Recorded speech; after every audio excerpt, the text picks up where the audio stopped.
My wife said, "Your father is gone. It's time to stop grieving and start spending." She whispered this to me at his funeral reception, gesturing at the expensive catering. I stared at her, completely numb. I said nothing.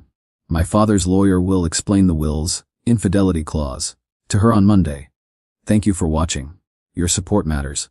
Subscribe to stay connected. I, Julian, 41 male, had been with Evelyn, 38, for 11 years, married for 9. Our life was a performance piece set in the manicured world of Greenwich, Connecticut, a world built and paid for by my father. I was the director of a non-profit arts foundation he had endowed, a comfortable position that came with a salary of $150,000 a year. Evelyn was a former gallery curator who now managed our social lives, a full-time job of charity boards and benefit dinners. We lived in a guest house on my father's sprawling estate. A life of immense privilege and little privacy. My father, Robert, was a titan of finance, a man whose presence filled every room he entered. He was generous but exacting, and he adored Evelyn. She was the charming, sophisticated daughter he had never had, and she played the part with flawless precision. For the past year, as my father's health began to fail, after a sudden diagnosis, I had felt a growing desire for a life of my own. A well-respected land conservancy in the Berkshires had offered me their executive director position. It was a chance to do meaningful work, to build something myself. The salary was a modest $120,000, a significant pay cut. I presented the offer to Evelyn, filled with a quiet hope. Her reaction was a perfectly crafted expression of concern that barely masked her contempt. The Berkshires. To manage a forest? She had asked, her voice laced with a delicate pity. It's about preserving something real, Evelyn, I had explained. Your father needs you here, she had countered, her voice dropping to a confidential whisper. Our life is here. This is not the time to be selfish, darling. Think of your inheritance. She saw my quiet ambition not as a virtue, but as a foolish, sentimental threat to her financial future. Her words, and the cold calculation behind them, were a quiet turning point. I just didn't know it yet. Update 1. I told Evelyn I would decline the offer. I let her believe her logic, and my father's wealth, had won. But I quietly contacted the conservancy and told them I was still very interested, that I was dealing with a family health crisis and would need some time. They were understanding. As my father's condition worsened, Evelyn's behavior became a masterclass in performative grief. She was the perfect, devoted daughter-in-law, a pillar of strength for a son who was understandably emotional. Her friends, the wives of my father's business partners, would praise her fortitude. "You are a rock, Evelyn," they would tell her at the country club. "Julian is so lucky to have you." While she was busy managing her public image, I was quietly building an escape. I opened a new bank account with a national bank. I began documenting her increasingly lavish spending, charges for couture and spa treatments that seemed strangely out of place for a woman tending to a dying father-in-law. I was acting on an instinct I couldn't yet name, a cold premonition that the life I was living was built on a foundation of lies. Update 2. The confrontation was not a single, dramatic event, but a slow, agonizing revelation that culminated in the cold cruelty of her words at the funeral. My father passed away peacefully, and the weeks that followed were a blur of arrangements and condolences. Through it all, Evelyn was a flawless director, managing every detail of the funeral with a chilling efficiency. The reception, held at my father's house, was her masterpiece. The catering was extravagant, the flowers were flown in from Holland. It was less a memorial and more a celebration of a new era. Her whispered words to me, spoken while I stood numbly accepting condolences, were the final, brutal confirmation of her true character. My choice was made for me in that moment. The life she wanted, the life she believed she had just inherited, was a life I wanted no part of. My father's lawyer, a wise old man named Arthur, who had been my father's closest friend, saw the look on my face. He put a hand on my shoulder. "Your father was a very shrewd man, Julian," he said quietly. "He saw everything." Update 3. The reading of the will was scheduled for the Monday after the funeral. Evelyn spent the weekend creating spreadsheets, planning renovations, and talking on the phone with wealth managers. She was in a state of euphoric anticipation. I said nothing. I moved into a different guest room, a quiet, symbolic act of separation that she was too busy to even notice. On Monday morning, we sat in Arthur's stately office. He read through the preamble, the bequests to charities, the trusts for his grandchildren. Then he came to the main inheritance. The entire estate, valued at over $100 million, was left to me, his only son, and then came the clause. It stated that if I was married at the time of his death, my wife was to receive a one-time, lump sum payment of $10 million. Evelyn's face lit up. Arthur held up a hand. There is, he said, peering over his glasses, a codicil.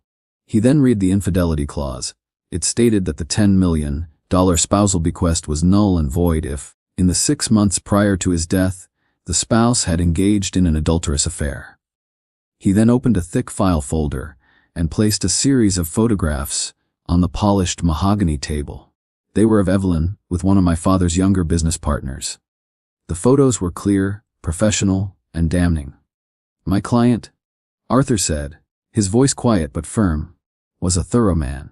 In the event of this clause being enacted, your bequest is reduced to $1. Which I have here. He slid a single, crisp dollar bill across the table. Evelyn stared at it, her face a mask of pure, uncomprehending fury. Update 4, the fallout was a storm of impotent rage. Evelyn screamed, she threatened, she accused me and Arthur of conspiring against her. She was escorted from the building by security. I went home, packed a single bag, and drove north, to the quiet green hills of the Berkshires. I moved into a small, rented cottage and started my new job. The work was a balm for my soul. I spent my days walking the trails, meeting with local landowners, and crafting strategies to protect the quiet beauty of the mountains. It was honest, meaningful work, a world away from the gilded cage I had left behind. Evelyn, meanwhile, was waging a war she had already lost.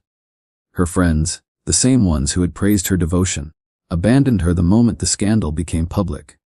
Her lover, a man with a family and a reputation to protect, denied everything and cut off all contact. She was a social pariah, a ghost in the world she had tried so hard to conquer. Update 5, my work at the Conservancy was a quiet success. After 6 months, we secured the largest land donation in the organization's history. A 1,000-acre parcel of pristine wilderness. The news was featured in a major environmental journal, complete with a photo of me, smiling, standing on a mountain overlook. The article was a quiet statement of my new, authentic life. And, of course, it was seen by Evelyn. Her emails, sent from a new, anonymous account, began to arrive. They were a bizarre mix of congratulations and veiled threats. She said she had been wrong. She said she was a victim of a cruel, manipulative man. She said she deserved a second chance.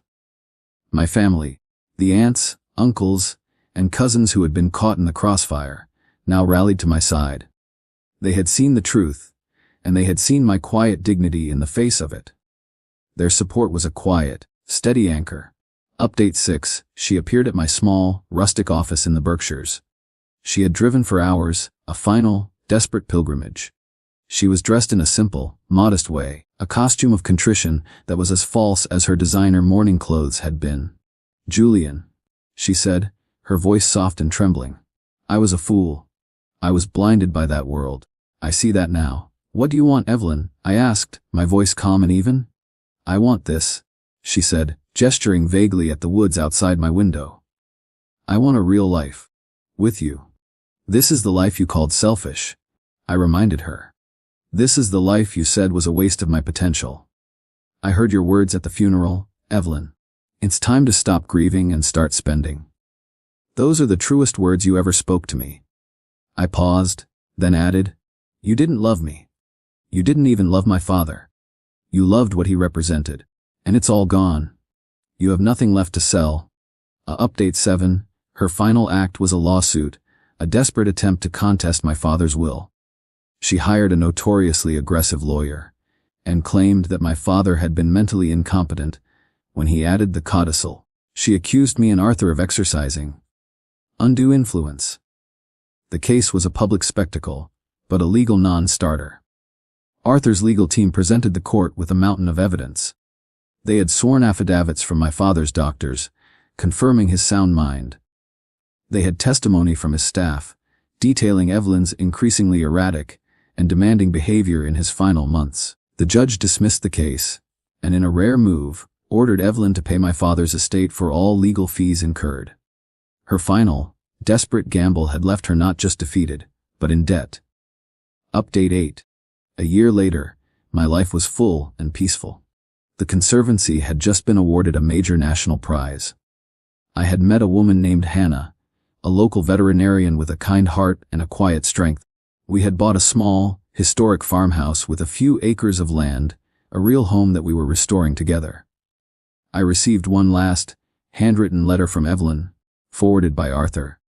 She was working as a personal shopper at a high-end department store, a ghost haunting the edges of the world she had once commanded. The letter was a short, stark admission of her own bottomless greed. It ended with the words, "I'm sorry." I read it, then placed it in a box of old papers, a final, sad piece of a life I no longer lived. Final update. A few months ago, I was having dinner with Arthur, my father's lawyer and friend. We were sitting on the porch of my new farmhouse, looking out at the mountains. "You know," he said, swirling the wine in his glass, "your father always knew who she was, from the very beginning." "Why didn't he ever say anything to me?" I asked. "He wanted you to see it for yourself," Arthur replied. "He knew that a lesson you learn on your own is the only kind that sticks." His will wasn't an act of revenge, Julian. It was his final act of teaching. He was protecting you, and he was giving you the freedom to finally become your own man. His words were the final, loving piece of the puzzle. The greatest inheritance my father had left me was not his fortune. It was the clarity to see the difference between price and value. Some things, integrity, love, a life of purpose, are not for sale. They must be built, protected, and earned. And that is a legacy worth more than any amount of money.